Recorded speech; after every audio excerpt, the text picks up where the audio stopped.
We shall read again the two passages around which much of our meditation has circled at this time, and then we shall add to them a third fragment. First is in the first letter of Peter, chapter 1, verse 3. Blessed be the God and Father of our Lord Jesus Christ, who according to his great mercy begat us again unto a living hope by the resurrection of Jesus Christ from the dead, unto an inheritance incorruptible and undefiled, and that fadeth not away, reserved in heaven. Living hope by the resurrection, Jesus Christ from the dead. The letter to the Colossians, chapter 1, and verse 27. God was pleased to make known what is the riches of the glory of this mystery among the nations, which is Christ in you, the hope of glory. Living hope by the resurrection of Jesus Christ. Christ in you, the hope of glory. Now this fragment from a very considerable setting in the 6th chapter of the Gospel by John.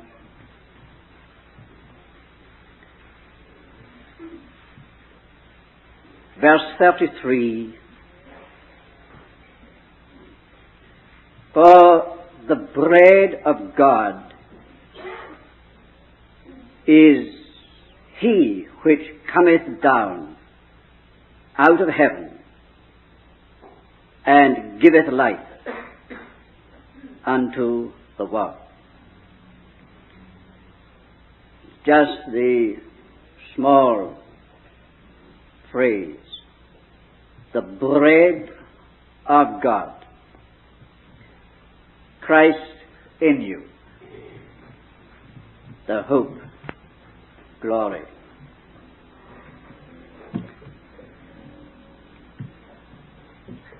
It is possible that you have been impressed, as I have,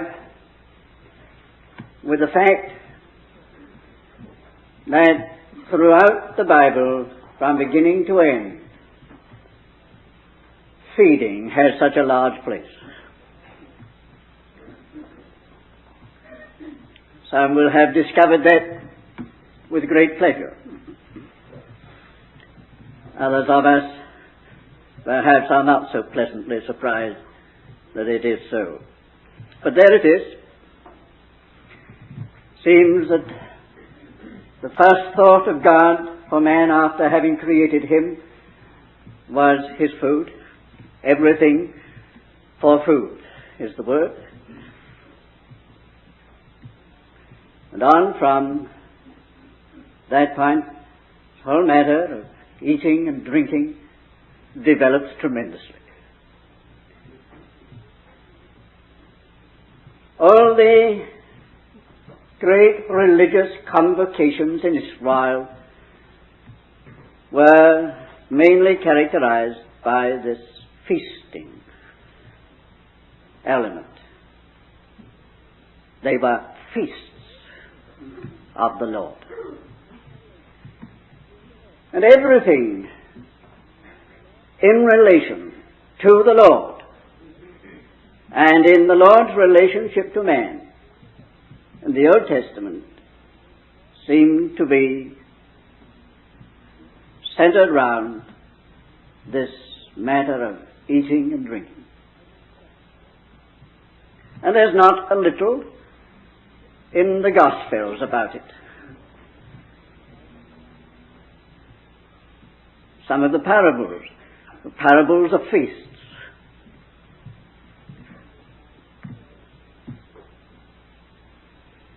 But we can be quite sure of this,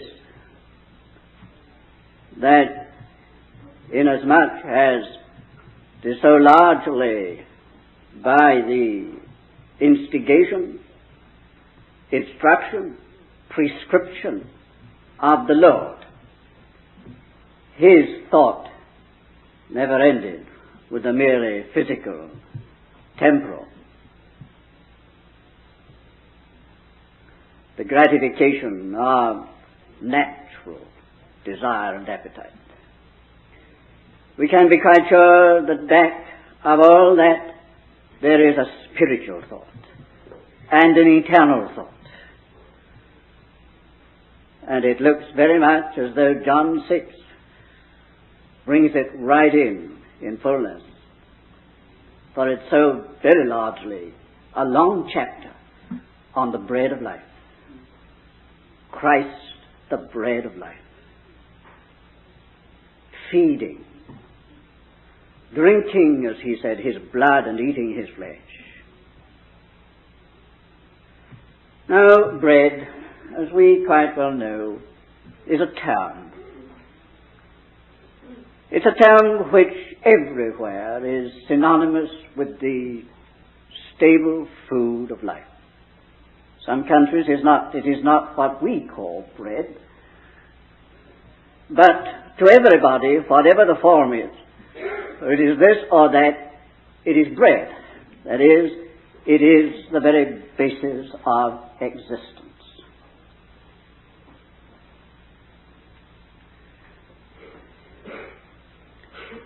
And is not a great distance from the symbol and the temporal to the spiritual.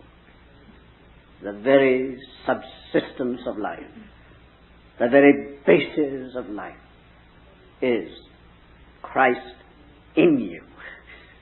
I think that is the deepest meaning of the Lord's table.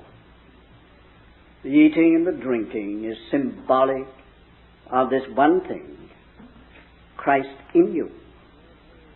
Christ becoming your very inward basis of existence. That's the principle. Now, as in so many other things, Israel is a great illustration of this great truth. For Israel's life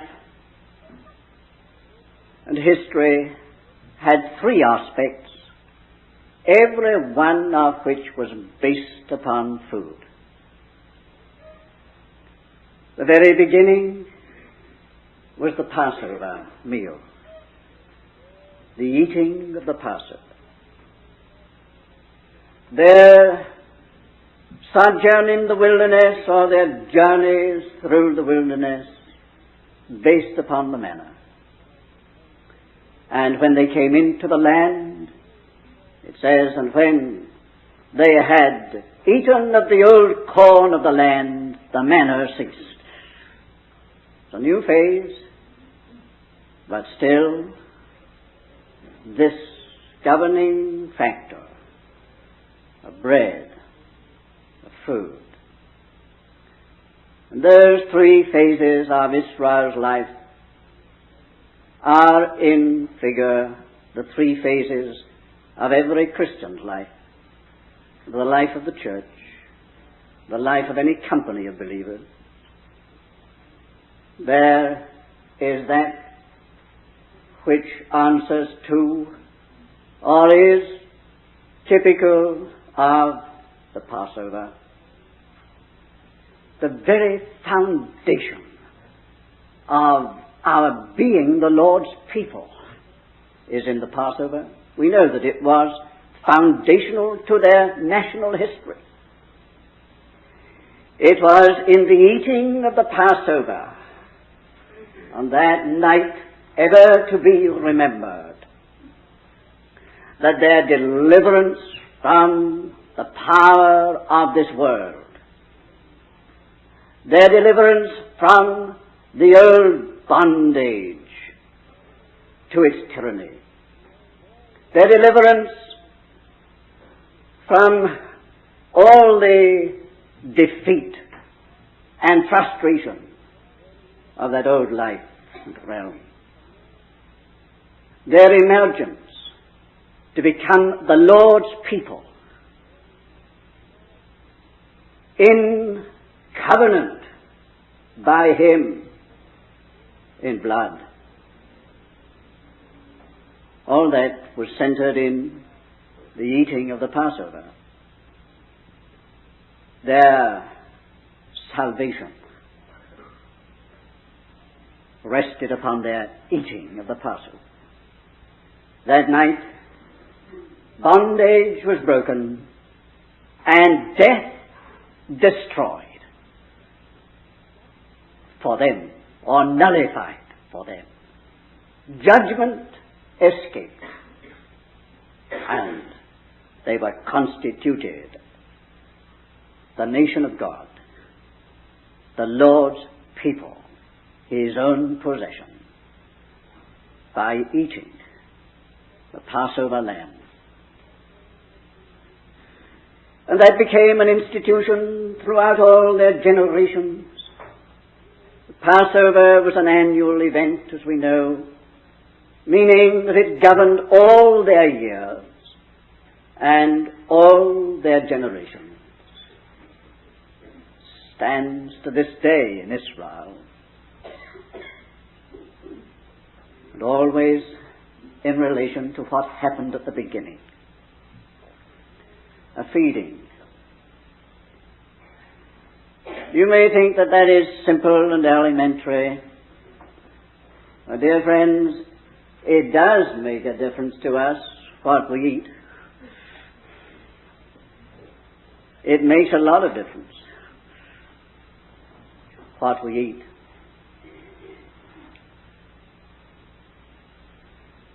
What are you feeding on?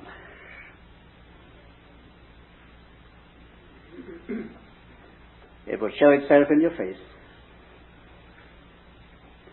If you are feeding upon yourself, your miserable, wretched self, that self that is not redeemed and cannot be redeemed, and God never intended to redeem it, that sinful self, which He never patches up or repairs, you are feeding on yourself.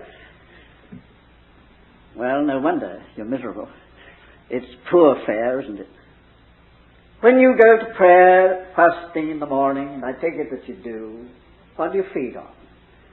All the time telling the Lord what a wretched thing you are, what a miserable thing you are, what a failure you are. You can't give the Lord any new information about that. There's more, far more about that than you could ever tell Him. No wonder you begin the day in defeat.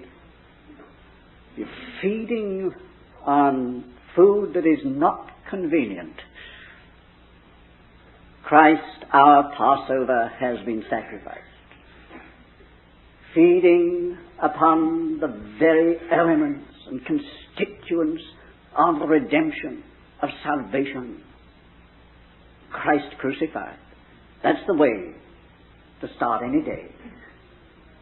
There are many other things that you might be feeding on, not only in the morning, but through the day and through all the week, on some grievance, some offense, some trouble that you're nursing, something you're feeding on it. Is that your daily food? Do not get very far in the Christian life until the foundation provision of God is your daily meal. Like that. I say it does make a difference what we feed on. Well, there was the first phase, you see. It was a mighty phase, but it was basic to everything else. Basic to everything else. An eating of that which represented and symbolized the completeness and perfection of our redemption in Christ Jesus. The finished work. The mighty deliverance from the power of the enemy and of the world and of our spiritual bondage. Oh, let us feed on it more. If we did, we'd be far more triumphant people if we would feed on that first aspect of God's provision. Look at Israel in Egypt. What's the picture? An oppressed and a depressed people. In shame, in disappointment, yes, in everything that was not glorious, but the opposite to what is glorious.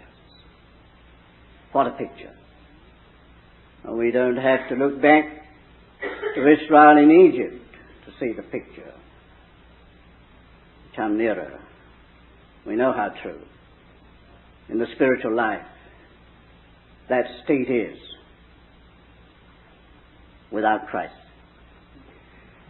But from that despair, and God saw to it that they did reach the point of utter despair.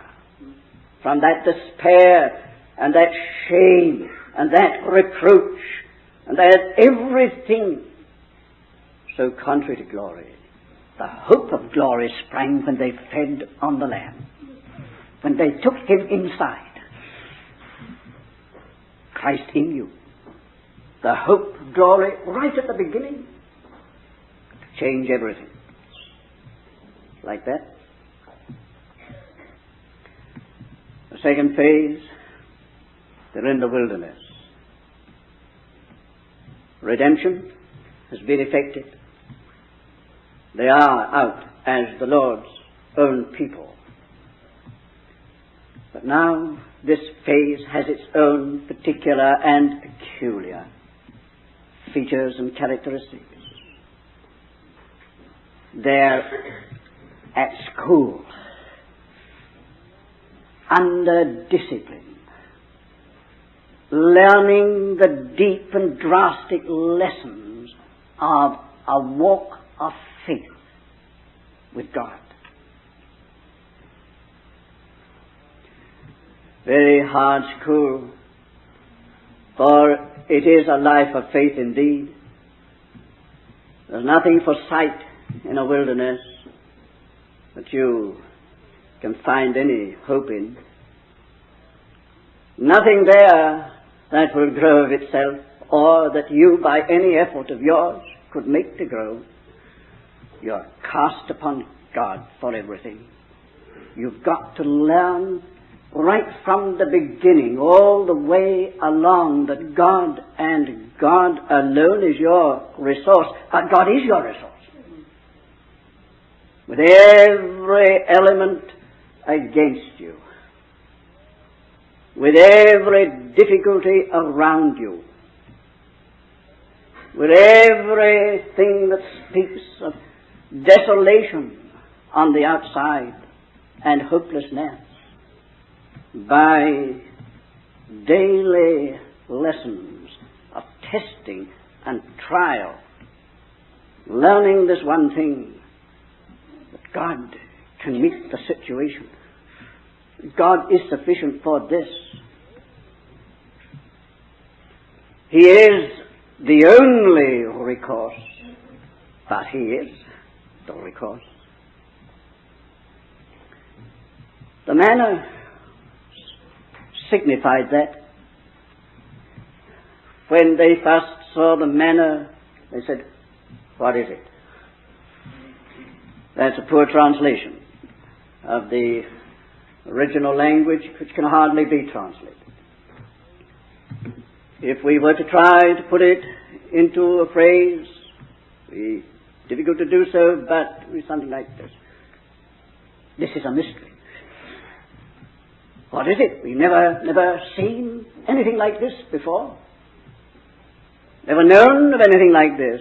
There's nothing within the whole compass of our natural knowledge that explains this. It's a mystery. It's something quite strange. It's something from outside of this world. That was the manna. The sustenance of the Lord's people in all that which corresponds to the wilderness discipline and chastening and training and trial. I say the sustenance through it all is a mystery. How you and I have gone on through the years with everything calculated to destroy faith, to undermine confidence, to shake us, and to destroy us. How we've gone on, it's a mystery. But that's manna. It is that marvelous, though so mysterious, unsearchable, inexplicable ministry of Christ, where we can do nothing about it at all. It's like that. They couldn't do anything. What could they do to get food in the wilderness? They could do nothing. It's no use ploughing and sowing in a desert. Nowhere to go for anything. What could they do? Could do nothing. And yet, all this is on them of demand, and they can do nothing about it. What can we do today? What can we do in this situation, which is a part of our spiritual education and training, to know the Lord, to prove the Lord? What can we do? We can do nothing. That's just the truth, isn't it, about so much of the Christian life? You can't do anything about it. How we look round, search and explore for some way of being able to solve the problem, we're shut up to it. Nay, we're shut up to God. And we've come through 1,000 experiences like that, when there was no way and no recourse, no solution, no answer, and nothing that we could do. The mystery of Christ in you, the hope. We've come on. You could have no more hopeless situation than a desert. If you have ever seen a desert, I've passed over that very same desert many times. My word, it brings it home to you. People should be in that for 40 years and survive. No water, no food. It's a mystery. What is the hope in such a situation? Christ in you, the bread of God. The bread of God, not of man. Now, of course, a very great deal of all this was, while necessary training and discipline, a very great deal of it was due to themselves. Due to themselves. Their own fault, shall we say. And we're all going to be perfectly candid and frank about this. A great deal of our trouble is our own fault. But thank God, though it was so much their own fault, He didn't say, it's your own fault, I leave you to it. Amen. He gave them manna out of heaven. See, the Lord, from His side, didn't intend that. When they were leaving Egypt, He told them to take victuals. And their kneading troughs. What's the good of a kneading trough in a desert? This, that it was only from the divine standpoint an 11 days' journey to the land. That it extended to 40 years due to their fault. The Lord did not intend it to be like that. But you know, there's so much in our lives the Lord never intended. But what I'm coming down on all the time is this: oh yes, let that be true, fully true. And how many of us today have to say, oh, if only I had my time over again, with the knowledge that I have today, I wouldn't do that. I wouldn't do that. I would do other. I see where I made the mistake, where I involved myself in difficulty, where I made confusion and a mess of things. But the Lord never abandoned us, as He never abandoned them. Thank God. He gave them manna out of heaven. He still sustained them with this mysterious sustenance that they knew not of. They could not explain, but there it was. Second phase, they did have to learn very much, and learn in a hard school. But the Lord provided the sustenance for that phase. Third phase, they pass into the land eventually, or the next generation.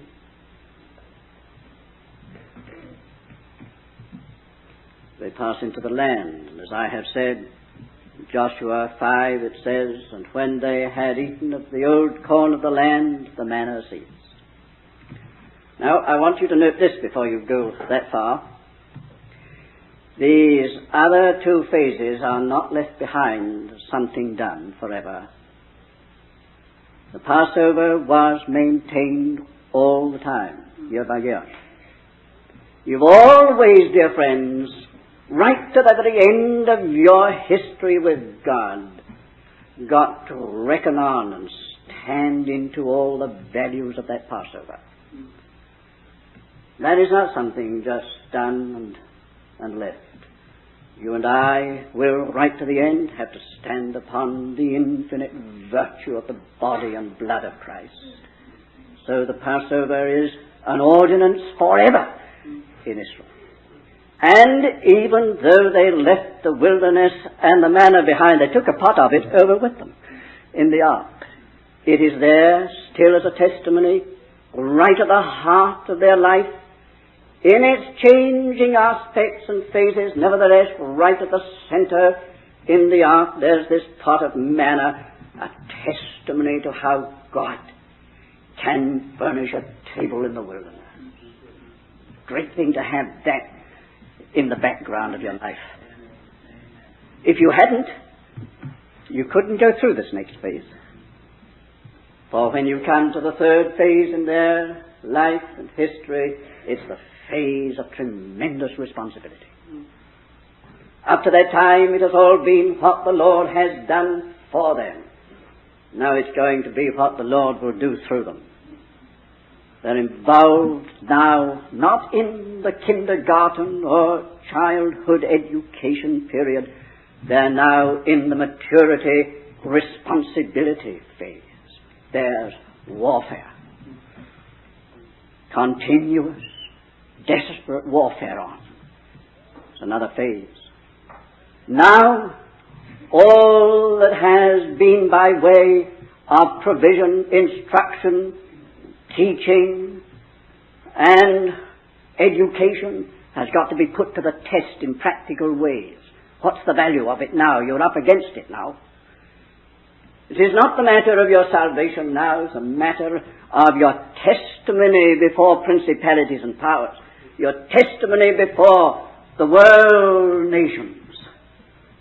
Now it's something tremendous that's on hand. Firstly, the warfare with the adverse, the antagonistic forces. Then the taking possession of the inheritance, the mighty wealth, and then the turning of that inheritance, that which you have come into, turning it and exploiting it, making it serve divine purpose, out of whose hills you can dig brass. There's some hard work to be done to exploit the resources, that you've come into, to make good the values of the inheritance. We've graduated now from being the irresponsible people of the wilderness to being the responsible people in fellowship with God in His great purpose. For this, there's a change in the food situation. Now you've got to be very careful that you mark the real point of the change. Before, it was always the appropriation of faith. They went out every morning to appropriate by faith God's provision for the day. And while they observed the laws of that provision and were obedient to what the Lord said about it, that it was to be day by day and none left over for tomorrow, while they were obedient, faith made good God's provision. It is not a change from faith to something else when you get into the third phase, but it's a change of faith. It's a change of faith. Then it was faith appropriating, receiving, taking, getting. Now it's the works of faith. It's faith working. You've learned something about faith by the Lord's wonderful goodness to you. Have you noticed how in the Christian life so often, not invariably, because it seems sometimes the Lord hastens things by shortening the time and making it very intense for some young Christians.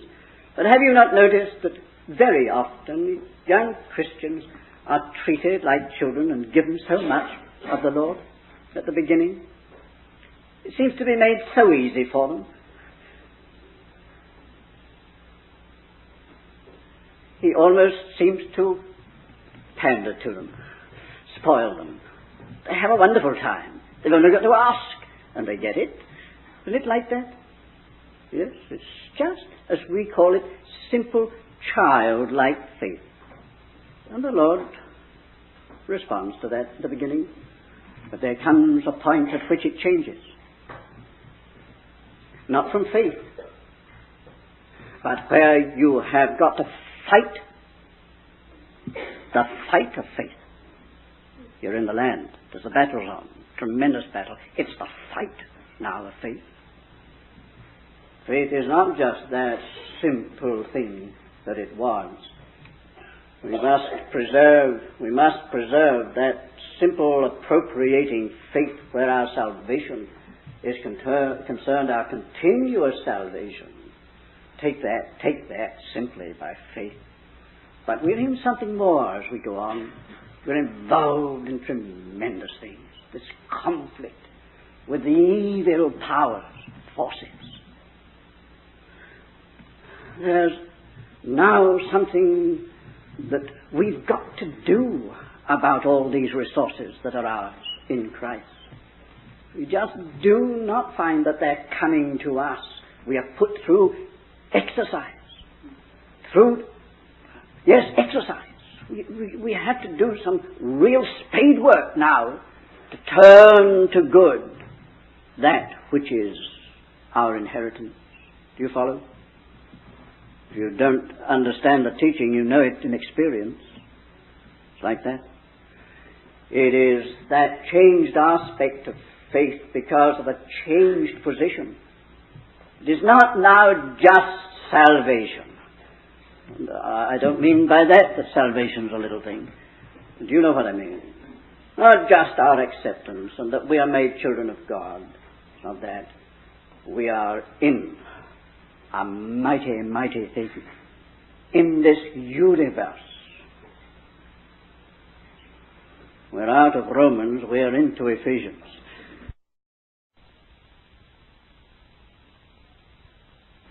We are in a mighty, mighty thing in this universe.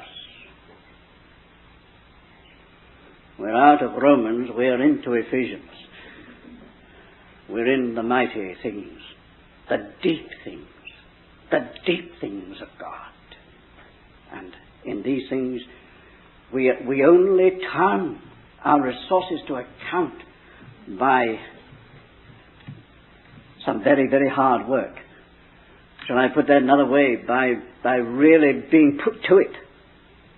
Now, are we going to know the power of His resurrection? My word, to know that, we've got to know something very deeply of the power of death. Are we going to come back to our theme? Are we going to know the wonder of the hope which is Christ in us, the hope of glory? We'll taste something of despair to discover it. We'll be plunged sometimes. Oh yes, you say that's terrible. But listen to your favorite apostle. We despaired even of life. Paul? You say you despaired. Yes, I despaired. And I've written it down that I despaired. We had the sentence that it was dead. That we should not trust in ourselves, but in God who raiseth the dead. If you're going to know that kind of raising, you've got to know something of that kind of experience. But you see, Paul was not just there circling round his own personal salvation. His context is, I fill up that which is lacking of the sufferings of Christ for His body's sake, which is the church. I don't mean that that's the context in his writings. I mean that that's the spiritual context. It's His sufferings, His deep places, His being put to it to tremendous spiritual exercise of faith is not just personal, it's related, it's connected with the church and the church's destiny. But when you get over into the land, things cease to be merely personal. It's the responsibility of the whole purpose and people of God. But Christ in you is the hope of glory even there. It's very true. Whatever is true, and it is very true, about our salvation by appropriating Christ, and about our sustenance in the Christian life through the years by simply feeding upon Him, taking Him from day to day as our life, as our strength. Whatever is true about that, it is equally true, I could almost say more true, in this third realm, where it's not because of our responsibility at all, it's not our fault, not because of what we have done or not done, nothing to do with our merely human weakness and faultiness and error and wrong. We are involved in something objective, a tremendous thing. No, this battle rages, and there's no explanation for many of the situations into which we are brought, many of the ordeals. There's no explanation in the realm of our own faultiness, our sinfulness. It is not because of something that we have done or not done that this situation arises. It arises altogether apart from us, and we are thrust into it, become a part of it. It's something immense, far beyond the individual, the personal. It's related to the Lord's people everywhere in this world. But here I was saying, the marvel of that provision of the Lord. Christ in you, the hope of glory, even in that, when all the forces of evil are let loose, when all the fire of the enemy is released, when we are in this great battle of the ages in the heavenlies. Christ in you is the hope of glory. See, that's the point upon which Paul finishes in that very letter, which brings this third phase of Christian life so fully into view. Glory in the church and in Christ Jesus unto all ages and forever and ever. Why glory in the church? How glory in the church? Christ in you, the hope of glory. Christ in the church, His presence, makes everything possible for an issue of glory. Well, what have we said? We have simply pointed out with all these words and in these illustrative ways how God has made Christ the basis, the foundation of eternal glory, and that by Christ being within. Oh, take Him, appropriate Him, day by day. Stand on Him as the basis of your salvation, not on yourself. Don't feed on yourself. Don't feed on yourself, on your failure, on what you are. If you do, you know you're feeding upon ashes. God has made ashes of us all in the great altar. Don't feed on ashes. Feed on Christ, the living Christ. Under discipline, trial, training and chastening and education, learning the lessons of faith. Feed on Christ. Take Him in every time of faith trial. And in the great battle in which we are, we find ourselves from a certain point in the Christian life. Thank God it is not left to us to get through. Like that.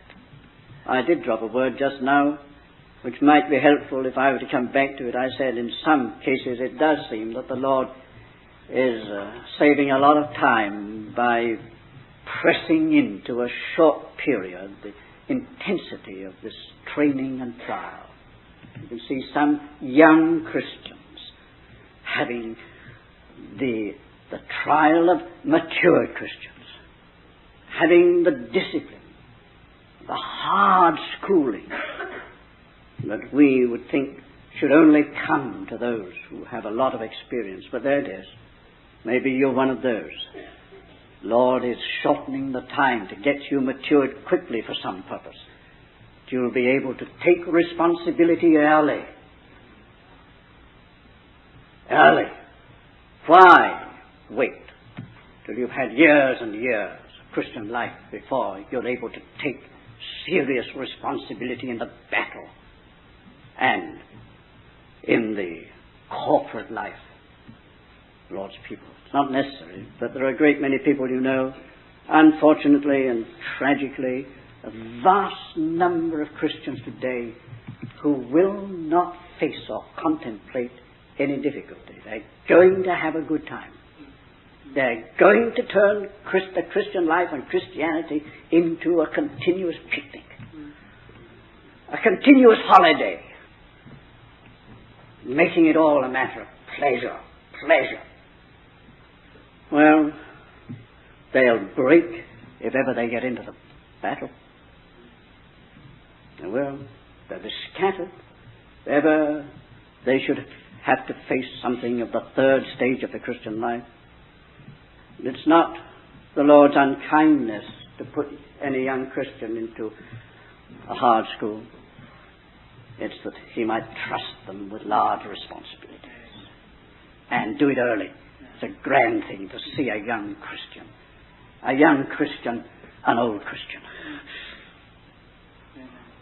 You know what I mean? One who really now can stand up to things and doesn't have to be nursed like a babe. One who can shoulder responsibilities in the house of God, that has not all the time got to be chased after and looked up and coddled. No, but to be such. It's always this way. It's a difficult school. But the point is that for every phase and aspect, Christ is the bread of God. The bread of God. Christ in you, the hope of glory.